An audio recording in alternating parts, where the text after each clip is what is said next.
What's going on, guys? Welcome back to the channel. I'm Titus, and in today's video, we're going to answer the burning question on everybody's mind. What the f is Escape from Duckov?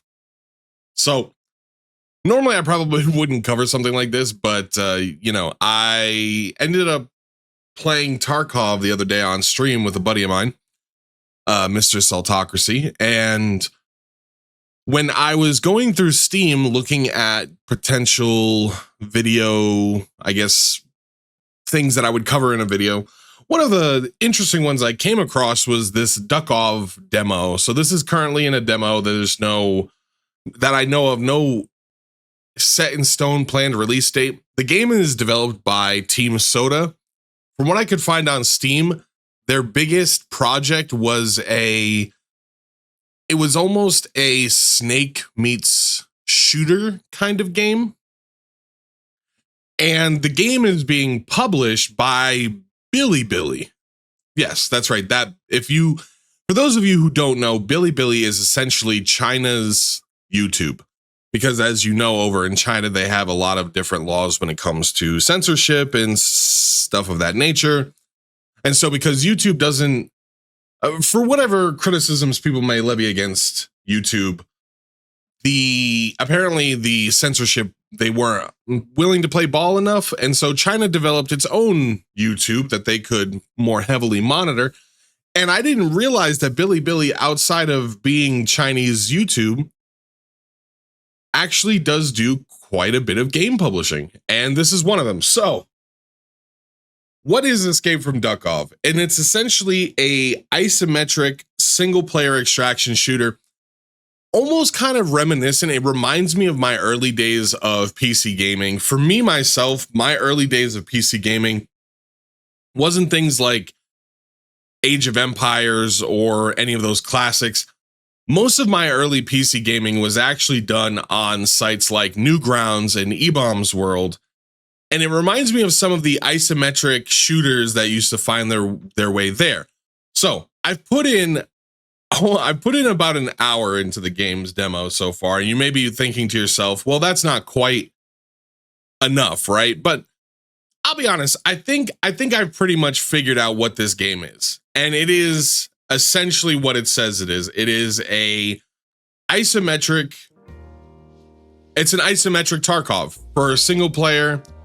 Now, when you begin the game, it's going to give you a quick little tutorial, which we've already done, and it's also going to ask you which difficulty you want to play on. You can actually play on there's a very hard difficulty. There's also a super easy difficulty. For most games that I play, I normally launch them in the medium, middle ground, normal mode, because I feel as though that's usually what the developers are thinking of as like the baseline for their game.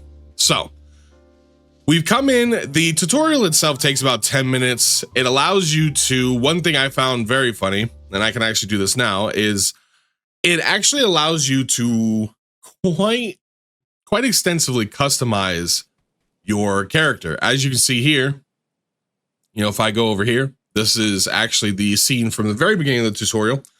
I can change everything I want about my character. I can make their head tiny or massive.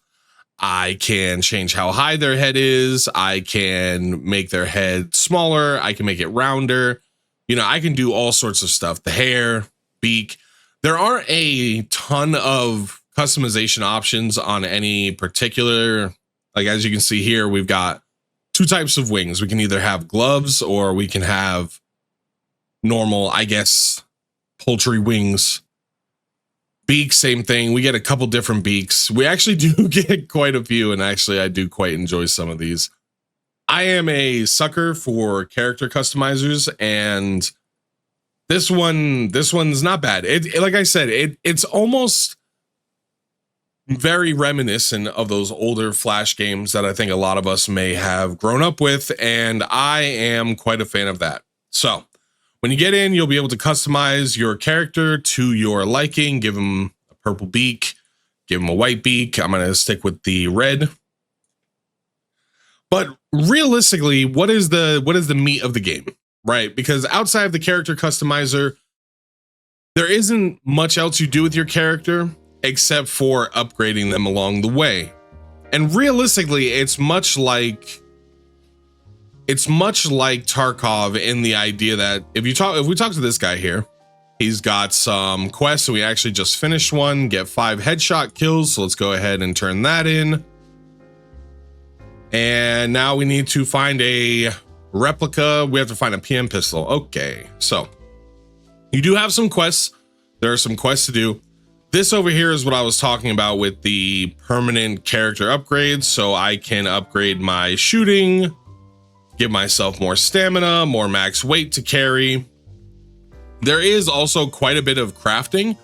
So you have some weapons that you wouldn't normally see in a game like Tarkov, right? You got bow and arrow, you have melee. One thing I will say is this game, more so than your typical extraction shooter, there does seem to be quite a bit of emphasis on melee. Outside of that though, we can build more stations, so I can actually make the medic station. So let's go ahead and post that right. Let's put it right there against the wall for now. And I believe that'll finish a quest for us. Lovely. Love to see it. Okay. And that unlocks another quest, generic drugs, which funnily enough, we do actually have some of these generic drugs, I believe. We do. So maybe if we can go turn these in. Where are we here? Oh. So we need 3 of these. We only have 1.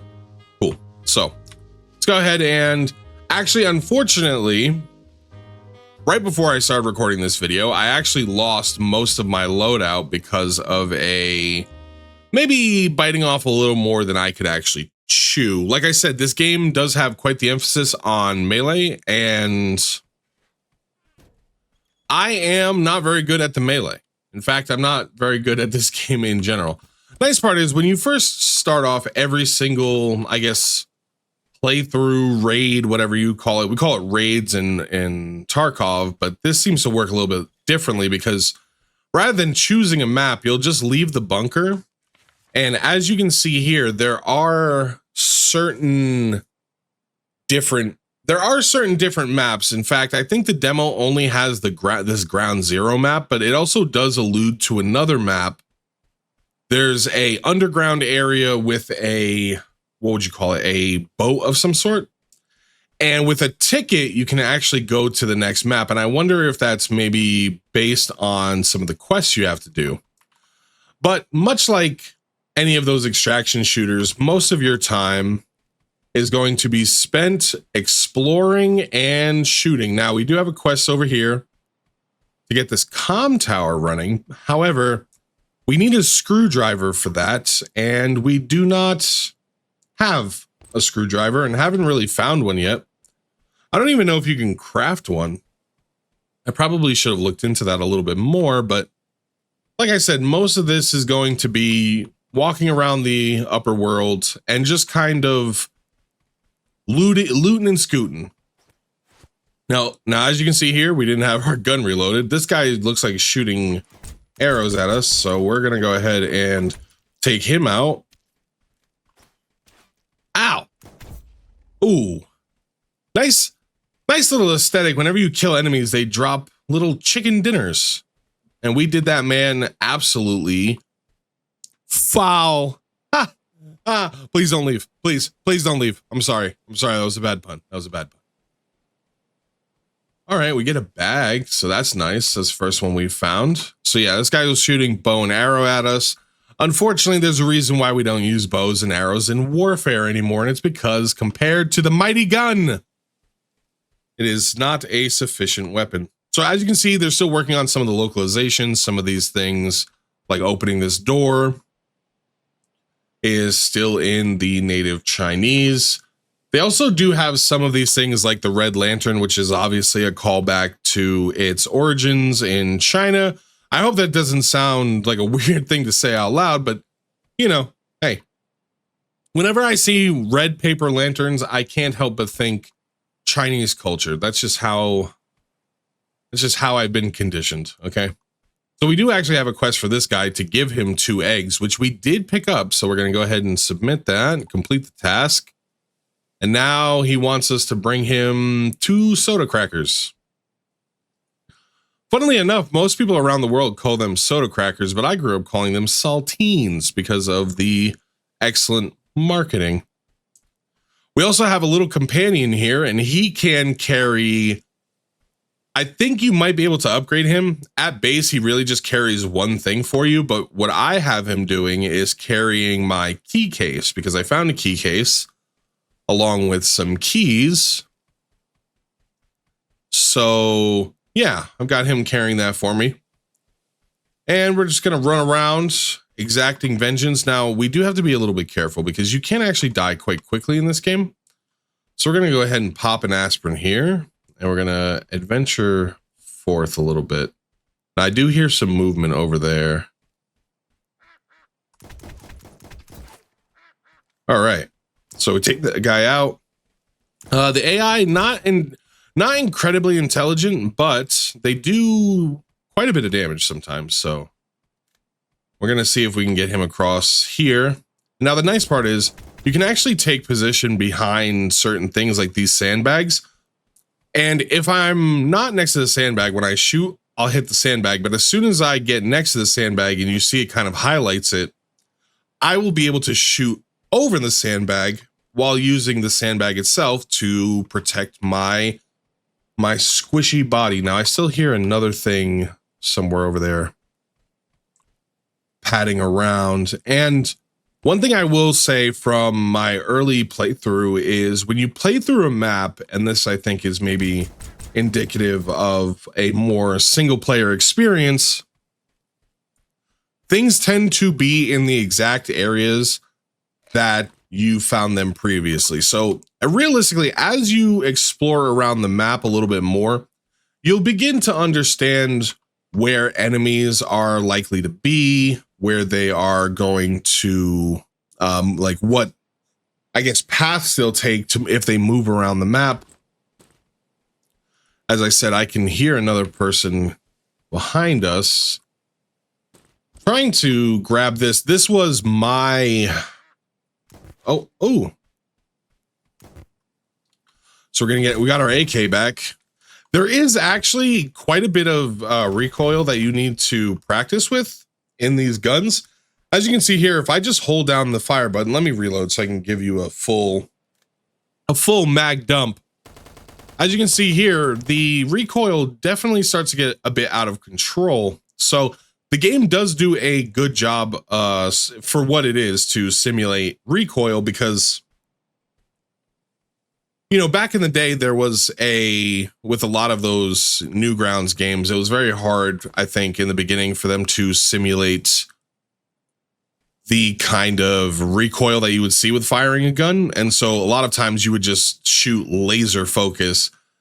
You definitely do need a little bit of skill and a little bit of practice to get these guns to be accurate with sustained fire. And unfortunately for me, I am not quite there yet. Now, outside of these smaller enemies, and you'll get a couple of them, I'd like to show you if I can. This guy right here is actually the one who killed me, and I don't know that I want to mess with him because the melee enemies in this game are quite dangerous. With some guns, you can take multiple hits. You know, I have been shot multiple times. Oh, there we go. Oh, and there's a patrol. Okay, so maybe this isn't exactly as... Maybe this isn't exactly as... Well, what would you say? Pre-scripted as I thought it was, because I'd never actually fought enemies over here. And so I guess there is a little bit of AI pathing around the map, but that is good. That's actually not bad, because you don't want to be in a situation where you just... you know where everyone's going to be, and there's nothing new, right? There's no emergent gameplay, I suppose, as better reviewers may call it. All right, we got another enemy over here. All right, enemy down. So pile of meds. We do need a pile of meds. We don't need... We're not really hurting for ammo at the moment, but maybe picking up a little bit wouldn't hurt. A quick grip A. Now, this is something that I actually haven't really experimented with a whole ton, but it does look to some extent that you can actually mod guns, much like you can in Tarkov. So that's interesting. I'll have to keep my eye out for more options. Though, like I said, I'm only getting in about an hour. I haven't spent a ton of time with the game. I have seen these feathers, and there is a thing. I should probably go check because I haven't actually checked it out yet. But there is a thing where you can take these feathers down and sacrifice them. And in fact, you know what? Maybe I'll end the raid here because it is starting to get dark. And when the game gets dark, I haven't tried out what it looks like at night yet, but I imagine it probably throws more enemies at you, throws more melee enemies at you. Maybe, you know what, maybe for this video, we'll go check it out and see what is down there. What is out there in the dark? But down here, and we finally have a ton of feathers, although it says that they disappear, but I haven't had any disappear yet. As you can see here, when you hover over it, seems like it's going to disappear very soon. So hopefully we can get down here and check out this thing right here. So there's a sacrifice. And when you place feathers, you get a bleed no more totem. Bleed no more. Okay. Stops bleeding automatically in a short. Oh, okay. So these totems, which look like little trinket slots, I guess you bring the feathers down here and you sacrifice them for different totems with different effects. So your character can bleed, and that's what the bandages are for. The bandages also help heal you, but it is nice because now we don't need to worry about bleeding anymore, at least for now, because we have that totem. So that's pretty nifty. Now this guy okay, so he wants 2 PM pistols. So we'll go ahead and throw that. Of course, you have a stash, much like you do in Tarkov. The only item right in here that may not seem self-explanatory is this cold fusion core. And these cold fusion cores, along with money, are what you use here. So maybe with all of our money, maybe we'll go ahead and upgrade our gunner instinct, and that'll take a minute. But right now, night has fallen across the land, and so we just ate a aspirin. I don't know why we did that. That was pretty silly. Let's go ahead, and we're running low on water, so let's go ahead and drink up some water here. Excellent. We'll go ahead and we'll fill up on aspirin.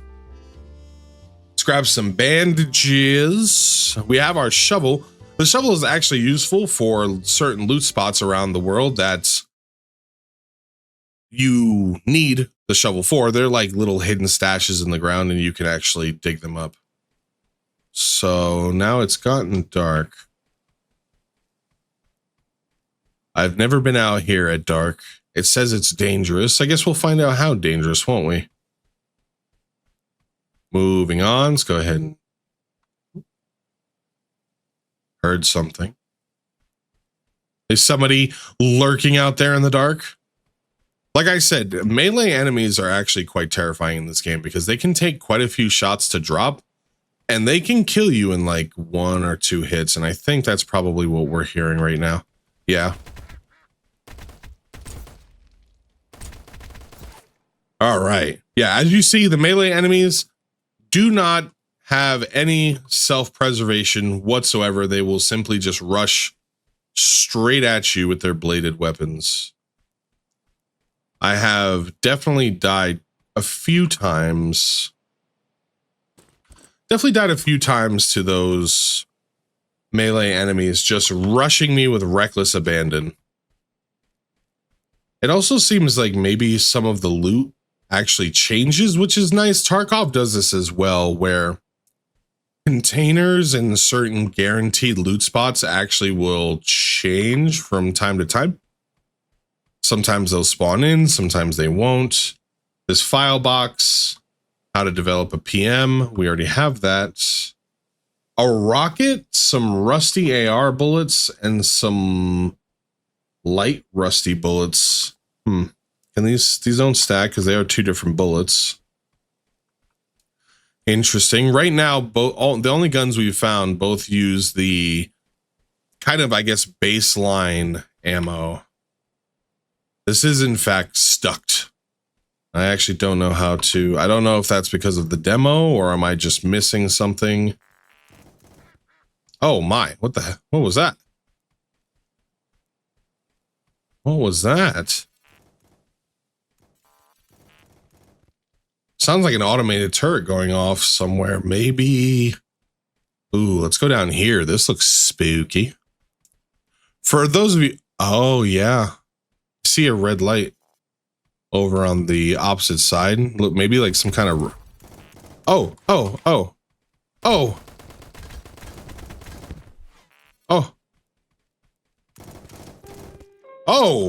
Okay. All right. Well, we were killed by Spiderbot.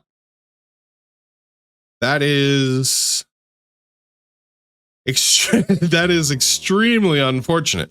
Well, here's what we're gonna do. We're gonna sleep, because one thing that definitely makes this game much easier than Tarkov is the fact that, at least if we can get there without being harassed by the melee guys, because like I said, melee guys with that, before I picked up that rusted AK of sorts, the melee guys were definitely a bit of a thorn in my side, because they can take quite a bit of punishment. And of course, when you're being chased, it's quite easy to just hey, hit him in the face.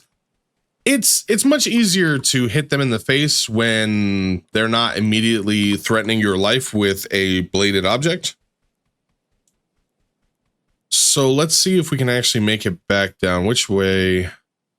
These dogs also. Oh, we didn't reload. I'm sorry, puppy, but I don't want to die. I'm sorry, boy. Chinese people, of course, famously don't have the same kind of reverence, it seems, for our fuzzy friends as Americans do. I wonder if the spider bot is only there during the nighttime. We will find out. So this is armor level 2. This is armor level 1. So we'll go ahead and put that on, grab our backpack, grab everything that we dropped, black sunglasses, because it's always important to look cool when you're crushing your foes. So, perhaps the spider bot is what. Okay, so when they say it gets scary, it gets spooky, scary, goofy, hilarious at night, maybe that's what they were speaking on, is the abandoned gas station key. Okay, we'll go ahead and grab that. Factory office key, not bad. So we've got ourselves a couple of keys. And it also seems like whatever you put in your pet's inventory acts much like the secure containers, if you're familiar with Tarkov, which in these extraction shooters, Tarkov and the like, you tend to lose everything that you had on you when you die, aside from a very small amount of stuff that you could fit in a secure container. And so it seems like your pet friend here pretty much acts like your secure container. Now, I'm not really worried about it, because as you saw earlier, you actually can run back and grab your stuff. And so effectively, there's not much that really needs to, you really need to worry about not being able to get back, right? There's not a whole lot of, unlike Tarkov, if you drop it, it's not gone forever. You don't have to insure it, but you just have to run by. All right, these guys, oh, my aim is awful, but okay, now we got guys with real guns coming at us. These guys. All right, you're dead. I'm actually gonna, I was gonna run towards that. Ooh, Titus Gaming, an absolute pro. Who possibly could have seen it coming? So this is kind of the same bag. We're gonna go ahead and actually we're gonna dump this. We're going to grab this. Now this, I think we'll use the AK. Yeah, this is when we'll start using the AR bullets. We could also drop, perhaps we'll drop this and grab this, grab some more rusty bullets, anything that we don't really care about. Well, we can go ahead and drink this water to go ahead and free up space. And then let's see, we'll take the infusion medicine. File box. These things are always nice because these will give you blueprints. The Taz, maybe I'm not going to mess with that too much. This could be the Duckov player in me, but I don't see Taz and think to myself, yes, this is absolutely peak gaming right here. So we do need this kit. We do need a lot of this stuff actually. So we're going to dump the cigarettes because smoking's bad for you. We're going to dump the wood because we don't really need it. Maybe we'll dump this wood too, grab this, and then the AR rusty bullets. Maybe we'll dump that and grab that. Okay. We are looking pretty good. Now, it's usually at about this time. I think I would probably head back at this point. And we can head back and we'll start talking about whether or not, what do I think of this game? Well, it's a single player extraction shooter. It's you know, goofy and irreverent. It's obviously trying to ape the success of Duckov. Just the, I guess you could say the successful name of Duckov, right? Duckov becoming a bit of a cult classic, and oh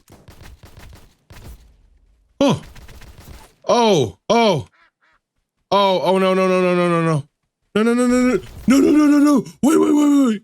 Okay, that's what I was referring to earlier, how melee enemies will just throw their lives away to come try to ruin your day. So let's go ahead and grab that, grab this. Oh, actually, I think we can grab all of it. The infusion medicine does not stack. Good to know. Well, this gun is slowly on its way out anyway. So let's go ahead and grab this stuff and we will head back. But yeah, this game is irreverent. It's obviously trying to use the Duckov name to maybe boost its visibility. But, you know, I don't think that that's necessarily, when people make parody and things of that nature, I don't necessarily ever think that's really a bad thing. You know, it's quite often the case that sometimes the parodies are in and of themselves kind of decent games. And I think it realistically depends on what can we expect to see from this game in terms of pricing.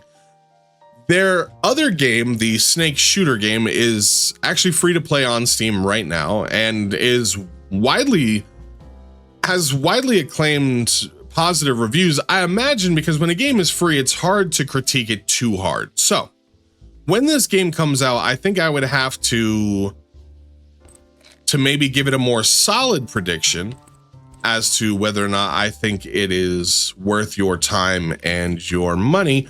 But here's what I would say. If this game came out and it was, let's say it was $10, I would probably suggest that a lot of people could buy this wholeheartedly. If this game comes out and it's $40, then I would say, I don't know if this is a $40 title.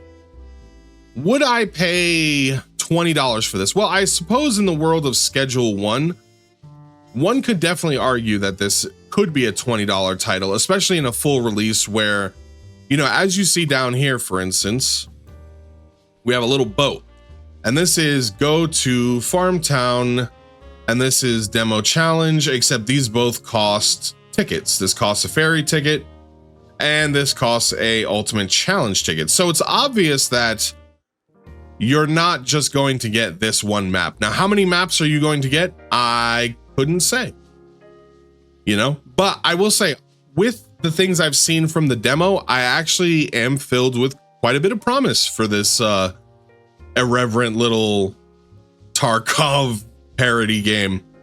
The gunplay feels pretty good. The simulated recoil, you know, may not make the most sense, but of course it's an isometric shooter versus, you know, a third person or first person shooter. So, you know, outside of that, running around, gathering loot, having the option, you know, to do a whole bunch of crafting. So I could make my own medicine here with that. I could use these to make those kind of health kits. I can come here, make my own bullets. Of course, you know, finding the regular bullets and some gunpowder. I could come here and craft things. I could do all manner of, actually, how do I use this blueprint? How are we gonna use this? Advanced, use to develop at the advanced workbench. This is the advanced workbench, right? Or do we not have the workbench yet? Let me see. But yeah, okay, we don't have it yet. So yeah, I think that this game actually has a lot of potential, and I'm probably going to play a little bit more of the demo, and I will probably keep my eye out for the full release. So I think if you saw this and this interested you in any way, you should maybe wishlist it and do the same. Anyway, guys, that's been it for Escape from Duckov. I've been Titus. If you enjoy this content, please like, comment, and subscribe. It really does help me, you know, kind of gauge what you guys like watching and how well I'm doing in these videos. On top of that, we're also still streaming every Friday, Saturday, 7 p.m. Pacific Standard Time. You should come catch us when that is going on if you've got the time. And we are still working on our second channel doing anime and the like. I just need more free time to actually get videos developed. So anyway, guys, if you like what you saw, let me know. I've been Titus, and that's been all from me. So until next time, I'll see you.